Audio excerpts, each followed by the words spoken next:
Sometimes an enemy just won't be cooperative and stand still for you to damage them. That's where the lock-on series comes in. They'll chase the enemy for you. The lock-on series of chips creates a lock-on satellite. It counts as a stage object, so you can use it as a blockade if you want. Just bear in mind it can be destroyed.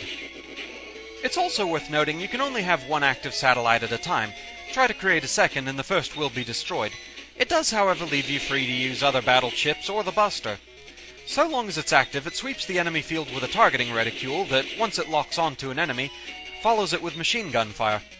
First there's Lock-On 1, which does 10 shots of 10 damage each. Next is Lock-On 2.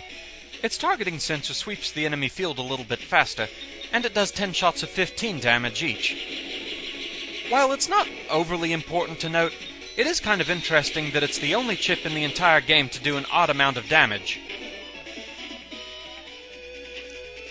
And finally Lock-On 3, which sweeps the field even faster and does 10 shots of 20 damage each. The main drawbacks to this family are really just how long it can take it sometimes to lock in on an enemy in the first place, and making sure the satellite isn't destroyed.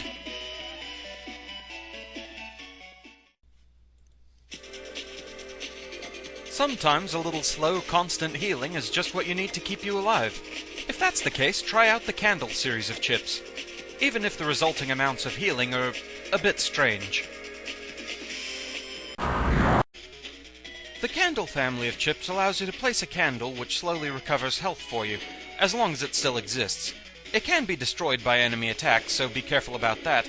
And also, regardless of enemy attacks, it self-destructs after 50 seconds. Each level of candle recovers your health at a different rate, so to test them, I'm going with a baseline of starting with 600 HP. Naturally, Candle 1 is the slowest, but let's see how much it can do.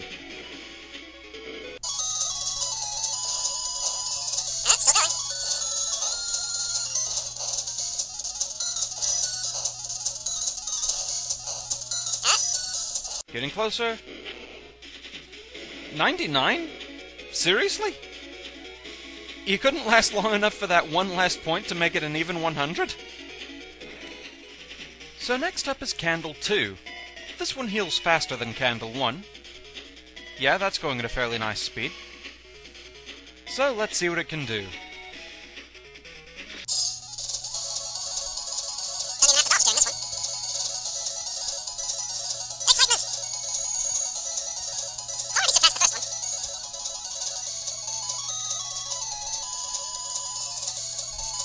Wow, yeah, by a pretty good margin. It's already done over twice as much healing.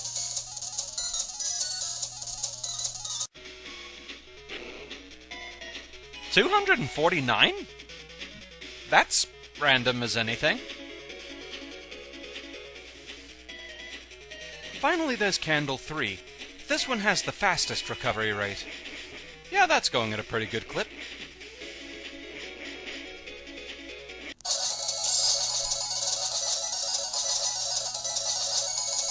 Still going.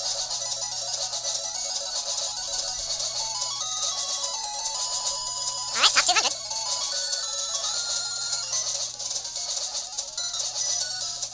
Over 300.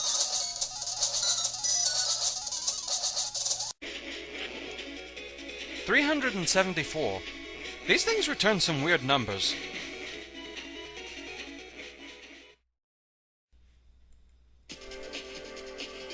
Now for another standalone chip, but hey, this one's an Egyptian god. It should stand on its own. Let's pay our respects to Anubis. So next up is Anubis, which is kinda like Candle in reverse, but for the enemies. So long as the Anubis statue is still standing, it poisons the entire enemy field, constantly dropping their health. Even auras can't save enemies from this thing. Anubis is also kind of the be-all, end-all way to go after rush viruses. Yeah, I mean, it's still a slow process because it can only take one hit point at a time and has to wait for rush to pop back up, but why bother moving? I don't know how to feel about this. This is silly, and yet highly effective. Yeah. It even guarantees a pop-up, why not?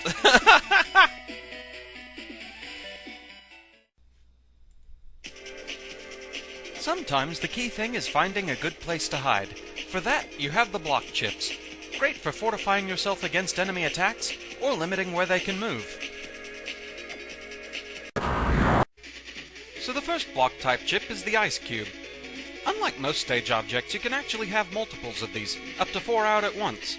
They are aqua elements, so they don't withstand elec attacks all that well.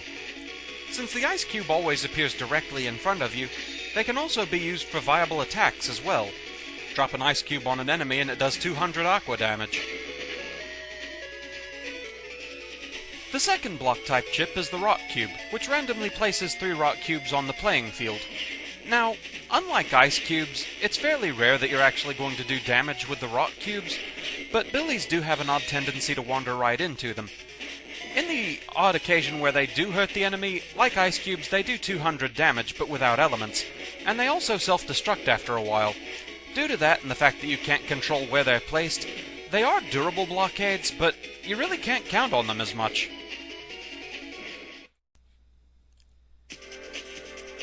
The next set of chips are a bit unusual in the fact that they aren't direct attacks per se. They change what your default buster can do. Hence, I'll call these for the Buster series. So first up in this series is Buster Guard. Once used, until the next time you go into the custom screen, your Buster is replaced by infinite uses of Met Guard. It's a perfect defense, but unless you have some other battle chips to go with this, you can't counterattack the enemy. Next up is Buster Bomb.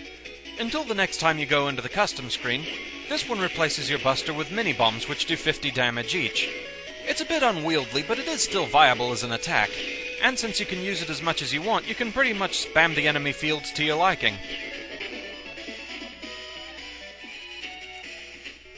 Next is Buster Sword.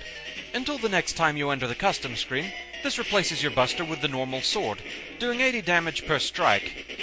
It's strong but very close range, so yeah, no getting anything on the back column with this. And finally there's Buster Punch. Until the next time you open up the custom screen, this replaces your Buster with Guts Punch, doing 60 damage per hit. It seems a little strange to me that the fourth chip in the series is weaker than the third, but hey, I'm not the game designer.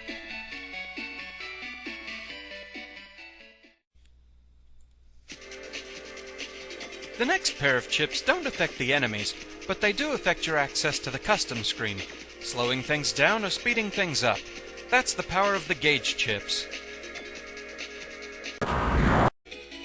The first of the gauge chips is slow gauge. It slows the custom gauge to an absolute crawl. Now, why anyone would want to use this in the normal game, I have no idea. However, in player versus player, it does affect both players' gauges. That being said, if you have an opponent who likes to use a lot of powerful battle chips, and you want to limit how quickly they can select more of them, this will do the trick. The other gauge chip is far more useful, and that's fast gauge. This one really makes the custom gauge fly.